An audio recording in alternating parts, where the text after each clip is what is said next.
Boa noite, professor. Boa noite, turma. O tema do seminário de hoje que nós vamos apresentar é linguagem e cultura. Os integrantes do grupo são Antônio Oliveira, Carolina Rodrigues, Gabriela Viana, Isabela Fraga, Márcia Helena e Rosângela Frizeira. Na apresentação, nós vamos usar 3 textos. O primeiro é o Biologicamente Cultural. Bom, não é novidade para ninguém, né? A forma em que o homem se distingue dos outros animais do planeta, devido ao nosso modo de vida cultural e pela transmissão de informações de geração em geração, né? Por intermédio das experiências e pelo uso de linguagem e de tantas outras representações simbólicas. E, em parte, essa ideia, né, de particularidade do ser humano é um tanto quanto verídica, porque, embora a adaptação ao meio ocorra através de aprendizagem individual, o que é um fato comum a todos os outros seres vivos, né, de uma forma geral, de todos os outros animais, a maneira em que os humanos alcançam esses níveis de aprendizagem é diferenciada. Porém, como nem tudo é tão fácil, esse modo de vida cultural impõe muitas exigências, né, tão duras e que às vezes são prejudiciais de uma certa forma. Mas, em contraponto, essa cultura também ajuda a aumentar as chances de sobrevivência do grupo. A linguagem é uma característica biológica. O aparecimento da linguagem por sinais associados ao desenvolvimento de uma linguagem extensiva apareceu especialmente com Homo sapiens. E sobre os bebês, a aquisição da linguagem por eles, né, pelo recém-nascido, não é por imposição de um sistema ou de códigos, enfim, por parte do adulto para um aprendiz inteligente. Na verdade, não se trata de um processo de ensaio e erro, com reforçamento e punições, né? O talento do recém-nascido humano já vem nele, né, para adquirir a linguagem de uma habilidade específica dotada de uma motivação própria. Então, o ser humano é biologicamente linguístico, ou seja, nasce com os recursos cognitivos, motivacionais, fisiológicos e anatômicos para entender e usar a linguagem que estiver falando em seu ambiente. Os bebês nascem com uma forte tendência para a vinculação afetiva. E aí o que chama atenção é a capacidade deles responderem preferencialmente a sinais de contato afetuoso do adulto para com eles. E aí mesmo em bebês prematuros, né, é possível perceber a reação deles a um olhar, a uma fala atenciosa, carinhosa, né? E eles vão abrindo mais os olhinhos, eles mantêm uma atenção maior para aquele adulto, enfim. E aí, mesmo em crianças, né, que possuem circunstâncias tão adversas assim no desenvolvimento inicial da sua vida, como crianças cegas de nascença, é perceptível, né, o seu valor adaptativo em como essas crianças se adaptam. E aí tem essa frase também que eu achei muito interessante, né? O homem em um só tempo é criatura e criador da cultura. Aqui cabe uma discussão para a gente fazer, porque a evolução cultural do homem não se deu somente pelo desenvolvimento da inteligência e da capacidade simbólica, mas também pelo fortalecimento das vinculações afetivas, das trocas interacionais, das filogenéticas e dos estudos comparativos. O nosso segundo texto é Brincadeira Cultura. Vocês acham que brincadeira cultura, por exemplo, pular corda, cabra cega, chicote queimado, esconde-esconde, rato na toca, empina-pipa, 5 pedrinhas, bolinha de gude, enfim, tantos nomes diversificados. Mas uma coisa é fato, né? A universalidade e a especificidade da brincadeira enquanto uma prática cultural. As brincadeiras são rituais que se transmitem, são recriados, repetidos, né, em ambientes socioculturais distintos. E essa transmissão não precisa necessariamente de uma interferência de um adulto. Muitas vezes ocorre pela transmissão das crianças mais velhas para as crianças mais novas. E essas crianças mais novas, né, elas são submetidas geralmente em regras mais flexíveis. O grupo das brincadeiras são considerados pelos autores, né, como a microsociedade, em que se constituem papéis de redes de relações em que os papéis são atribuídos dinamicamente. E nessas interações, os conhecimentos, regras, procedimentos são continuamente trocados, reformulados, criados e repassados. E algumas regras, alguns procedimentos permanecem no tempo, enquanto outros vão se modificando drasticamente. E nessa dinâmica, né, entre universalidade e especificidade cultural, é um passo na direção de superá-lo e de compreender a natureza dialética e a dinâmica dos fenômenos humanos, e de integrá-los em uma visão biopsicossocial do ser humano. E o que constitui, né, a identidade de um grupo humano? O conjunto de ações e os frutos de ações humanas, né, eles vão sendo transmitidos de geração em geração e vão constituindo a identidade de um grupo humano. A brincadeira, como é dito pelo autor no livro, é um dos universais culturais e pode ser identificado pelos antropólogos, assim como as regras de casamento, as receitas culinárias, rituais de saudações, rituais funerários, tabus alimentares, entre outros. No texto, o autor escreve sobre a pré-história, né, em que as crianças brincavam de peões de argila, e já no século III a.C., as crianças brincavam de cabra cega, os romanos, né? E essa mesma brincadeira era chamada de galinha cega na Espanha e de vaca cega na Alemanha. Então, conhecer o jogo como elemento da cultura, assim como também reconhecer suas inter-relações com ritos e cultos, não é nenhuma novidade. O importante é refletir sobre o significado em termos do papel da criança como agente de criação e transmissão dessa cultura, além de refletir sobre as implicações teóricas em termos de superação da contradição entre universalidade e especificidade cultural. A transmissão cultural, como diz no livro, né, ela é mais efetiva entre parceiros de idades mais próximas do que adultos e crianças. E curiosamente, essa afirmação foi feita, né, pela observação da transmissão de hábitos alimentares e outros hábitos entre macacos e chimpanzés. Aí tem um exemplo, né, do brincar de voar, que é geralmente um adulto, né, pega a criança e faz ela de um aviãozinho. E esse brincar de voar e fazer-se voar implica desafiar limites, e o mesmo também se aplica ao brincar de casinha, né, que está relacionado ao se abrigar e a motivações e disposições humanas básicas que são selecionadas ao longo da evolução. E com expressão precoce, através do lúdico, né, quando a criança brinca, faz de conta, e aparece uma característica de uma determinada época do ano, como, por exemplo, ela está dizendo que ela estava na praia, né? A brincadeira se passa na praia, ou seja, verão. Então, ela pode trazer algumas brincadeiras que aconteceram nesse período do ano que ela teve em algum momento da vida dela. Então, ela lembra que no verão, que estava quente, ela soltou pipa, ou então tomou sorvete, enfim. Ela vai acrescentando isso.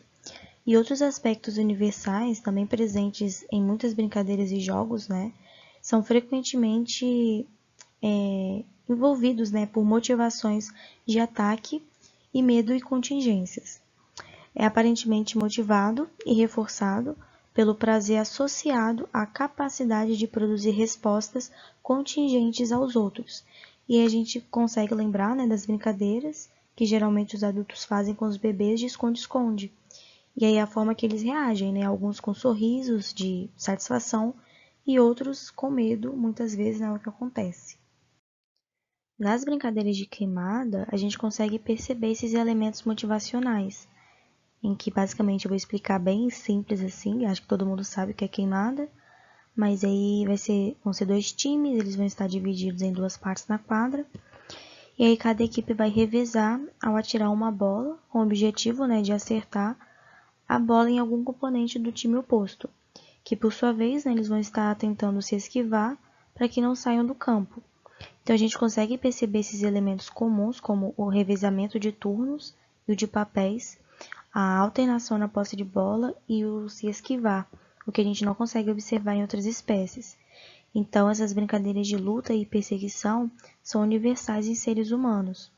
E geralmente é com os pais que acontecem essas brincadeiras agonísticas, né? Essas brincadeiras de luta e fuga, como, por exemplo, o cutucar, o fazer cócegas, o rodopiar, entre outros. Então, à medida que se adquire essas mobilidades, as crianças começam a solicitar esses ataques lúdicos e passam também a tomar a iniciativa dessa brincadeira. Assim como elas também buscam atividades de excitação em balanços, e em outros brinquedos no playground. Nos jogos de vôlei, basquete, futebol, né, que são caracterizados por ter movimentos dentro de uma quadra, onde dois times vão disputar, e eles vão alternar estratégias ofensivas e defensivas no próprio campo ou no território do oponente. E esses jogos, eles envolvem uma série de regras, assim também como as brincadeiras de rua, em que eles vão transmitir de criança para criança, de geração em geração, basicamente pela oralidade. E nesses vários níveis, e independente da forma de transmissão da cultura, a base motivacional ela parece ser universal. Essas motivações em jogo, na situação de brincadeira, nos remetem à riqueza das relações sociais envolvidas no contexto. Essa citação que eu coloquei eu achei bem interessante. Brincar é aprender em uma situação protegida. E é claro que a gente não poderia deixar de citar a questão da segregação, né, que muitas vezes ocorre nos grupos de brincadeiras, tanto devido à idade como o sexo e habilidade mesmo. E é possível, né, ter uma equilibração dos potenciais de confronto, ajudando assim a manter uma igualdade da habilidade dentro do jogo. No entanto, algumas vezes, né, precisa de um grau, uma habilidade muito alta, a brincadeira tem uma estrutura bem complexa e tudo mais. E isso pode ser adaptado, né, tanto para permitir a prática dos indivíduos que possuem menos experiências, quanto para as crianças mesmo, como no caso das escolinhas de futebol. A universalidade, ela não se opõe aos fatores culturais ou à diversidade, mas ela integra e constitui. E a gente observar as crianças brincando nos ensina mais do que a psicologia do desenvolvimento ensina sobre a natureza do humano e sobre a profunda imbricação entre evolução biológica e evolução cultural que caracteriza. O traço principal da nossa racionalidade é a linguagem deliberada, é a faculdade de colocar juntas palavras diferentes e compor com elas um discurso. Palavras são invenções arbitrárias, visto que elas contêm significados somente dentro de uma cultura específica, né? Tanto que se a gente falar uma palavra coreana aqui, não vai ter nenhum significado, a menos que a gente entenda o significado dela. E assim também não haveria cultura sem linguagem, como também não existe linguagem sem cultura. Como eu disse, né, eu ia trazer um vídeo dos chimpanzés. A gente observa um comportamento parecido com o comportamento humano, né, de um pai brincando com seu filho. Ele é bem rapidinho, eu gostaria que vocês prestassem atenção.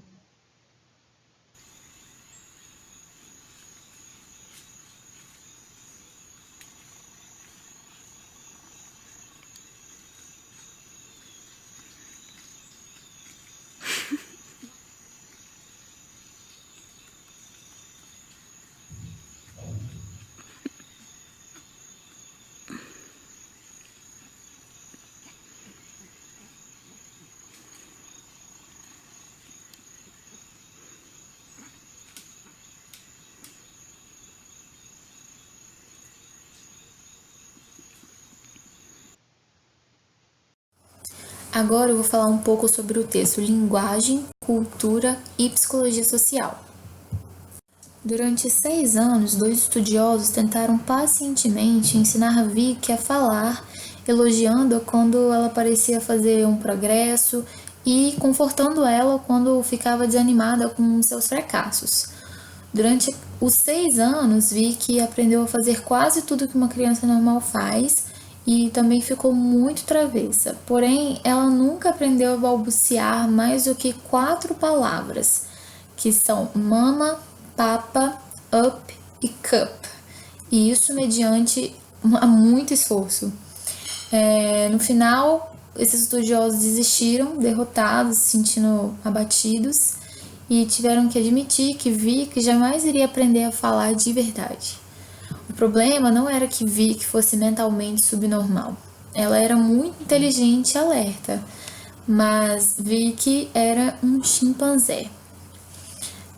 Esses 2 estudiosos, quando iniciaram a sua experiência, eles tinham esperança de conseguir fazer o que um outro pesquisador não conseguiu, né? E essas tentativas frustradas de ensinar antropóides a falar em uma linguagem humana parece confirmar a afirmação de Descartes há mais de 300 anos atrás, de que o fato de o ser humano possuir uma alma racional cria um abismo intransponível entre nós e o restante do reino animal.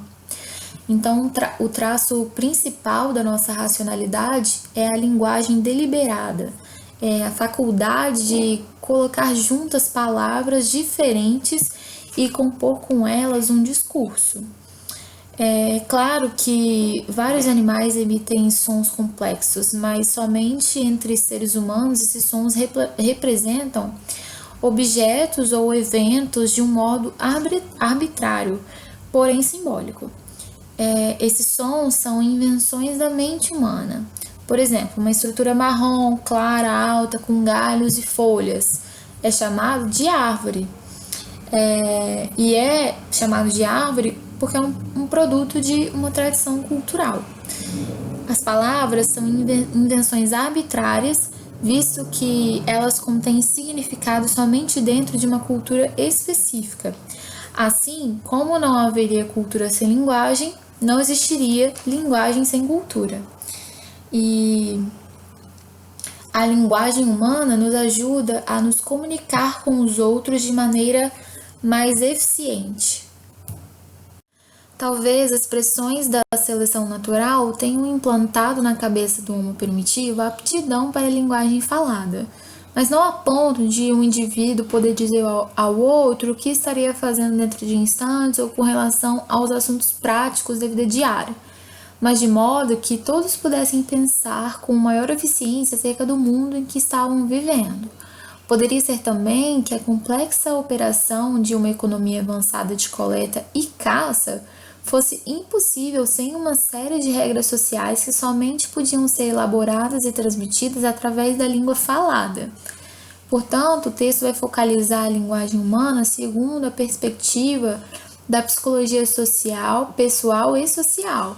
Se Platão viu o tear da linguagem como um instrumento, a gente pode concluir então que ele é mais um instrumento de linguagem figurada e de coesão de um grupo do que simplesmente um implemento de comunicação.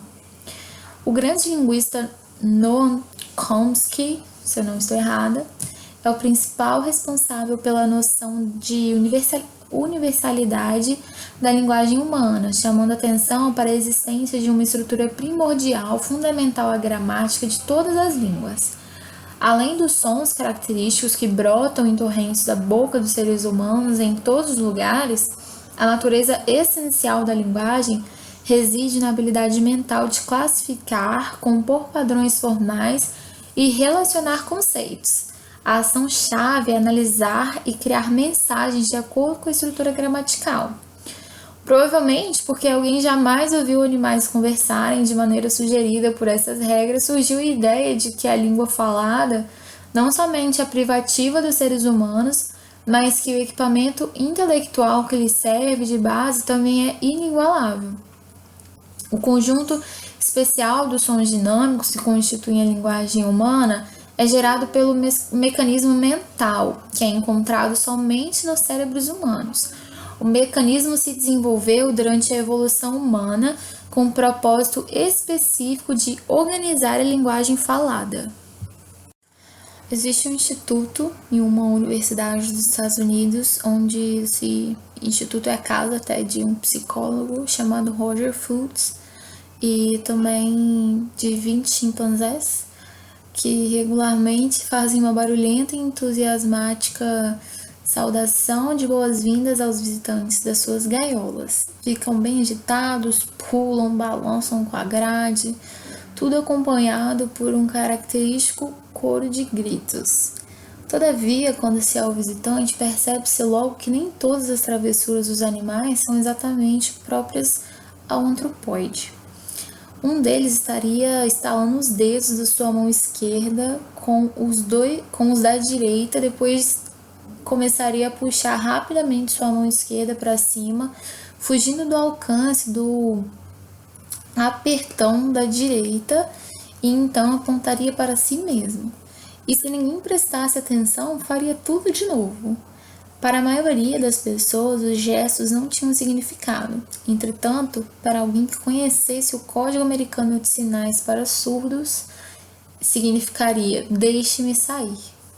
Essa foi uma chimpanzé chamada Washui, que foi a primeira não humana a aprender uma linguagem humana, né? A ideia de ensinar a linguagem de gestos a primatas não humanos não é uma ideia nova. Há muitos anos, em 1661, um ator inglês viu um babuíno, ou talvez um chimpanzé, e escreveu: "Eu, na verdade, creio que ele já entende muito inglês, e sou da opinião de que se poderia ensiná-lo a falar ou a fazer mímicas ou gestos". Várias outras pesquisas, né, continuaram sendo feitas em outras universidades e também outros intercâmbios.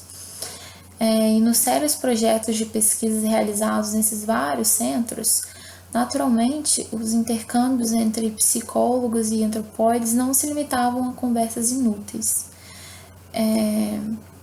Alguns estudiosos estão testando a capacidade inata de linguagem de seus chimpanzés, uma pesquisa um tanto quanto curiosa para ser realizada com animais que normalmente não exibem nenhum sinal, por menor que seja, de tal habilidade em relação à linguagem. 2 exemplos do que fizeram todos os chimpanzés que falam e que são altamente significativos para revelar aquilo que se passa no seu cérebro são: primeiro, inventar novos nomes para objetos de uma forma capaz de demonstrar que eles sabem generalizar. E segundo, demonstrar uma preferência ligeira, porém bem definida, para ordenar os diferentes tipos de palavras em suas conversações. Os sons emitidos pelos nossos distantes ancestrais não deixaram nenhum traço palpável no arquivo arqueológico. Então, como procederemos para procurar sinais acerca do surgimento da linguagem no nosso passado? Basicamente, há 2 maneiras. Primeiro, podemos examinar as mudanças de tamanho e de formato do cérebro hominídeo por meio de alguns dos últimos milhões de anos, pois talvez essa perspectiva retenha a chave de expansão neural e da reorganização necessária para o mecanismo da linguagem. E segundo, podemos examinar os produtos materiais, instrumentos de pedra e objetos ritualísticos capazes de revelar tanto sobre o que se passava na mente dos indivíduos que os fizeram, como também de esclarecer quanto às suas aptidões para o trabalho manual. Na maioria das pessoas, o aparelho neural destinado a compreender e produzir a linguagem focaliza-se no hemisfério esquerdo, uma área mais para frente, conhecida como área de Broca. Essa área coordena os músculos da boca e da garganta que utilizamos quando falamos. E um segundo centro, a área de Wernicke, na lateral do cérebro, é responsável pela estrutura e pelo sentido da nossa linguagem. O resultado de abrigar toda essa engrenagem no hemisfério esquerdo é que ele, em geral, é ligeiramente maior do que o direito.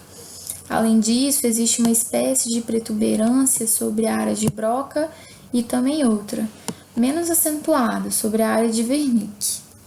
Portanto, a procura de sinais de capacidade para a linguagem nos cérebros de fósseis parece ser apenas uma questão de procurar as protuberâncias certas nos lugares certos. Porém, há 2 problemas. Primeiro, como demonstra Ralph Holloway, a maioria dos crânios dos hemisférios sofre alguma distorção quando entra para o arquivo fóssil. E segundo, os biólogos descobriram recentemente que, devido a alguma razão que intriga, os antropóides apresentam uma assimetria semelhante em seus hemisférios. Um hemisfério é geralmente maior do que o outro e eles têm uma protuberância no lugar onde deveria estar localizada a área de Broca, talvez não tão pronunciada como nos humanos. Tanto as palavras como os instrumentos de pedra são invenções da mente humana. Eles não são simples modificações de objetos naturais, do mesmo modo que um galho despido de folhas se transforma numa isca de pegar formigas para um chimpanzé. Seres humanos e animais partilham muitas faculdades cognitivas e sensoriais, mas a integração desses elementos mentais, juntamente com a imposição de forma arbitrária, que nos tornam seres culturais. A linguagem de gestos, combinada com vocalizações expressivas e com movimentos faciais, pode ter sido a primeira tentativa de evolução hominida de quebrar as barreiras da comunicação, somente suplantadas mais tarde por uma linguagem vocal mediante sua capacidade infinitamente maior de manusear informações. Possivelmente, o desenvolvimento de gestos de vocalizações mais expressivos começou simultaneamente, sendo que a palavra falada provou ser mais forte. Um antropólogo da Universidade de Colorado é um particular defensor da linguagem de gestos do hominídeo. Ele mostra que as habilidades progressivas de manipulação necessárias para manufaturar as ferramentas de pedras mais complexas podem não estar desligadas das habilidades manuais associadas com as gesticulações complexas. Como criaturas culturais, podemos impor nossa vontade ao meio ambiente e a nós mesmos, dependendo das regras sociais que escolhemos estabelecer e seguir. A cultura permite ao Homo sapiens viver de uma forma tão diversificada dentro da espécie que nenhum outro animal pode acompanhá-lo. Cada um de nós nasce com o potencial para viver qualquer um dos incontáveis tipos diferentes de vida, porém vivemos apenas um, aquele que é delineado pelas regras da cultura na qual crescemos. Ao olhar a humanidade, não devemos nos imaginar como animais afortunados o bastante para ter sido dotados com a vantagem adicional da cultura, um manto de respeitabilidade humana atirado sobre uma silenciosa natureza animal. Sem a cultura, não seríamos nem humanos, nem animais. Um brilhante antropólogo americano deu a seguinte interpretação: um ser humano sem cultura provavelmente acabaria sendo não alguém intrinsecamente talentoso entre antropóides frustrados, mas um monstro completamente insensato e consequentemente incontrolável, como o repolho, com o qual muito se assemelha o cérebro do Homo sapiens, tendo surgido dentro da moldura da cultura humana, não seria viável fora dela. Então é isso, obrigada a todos pela atenção e tenham uma boa noite.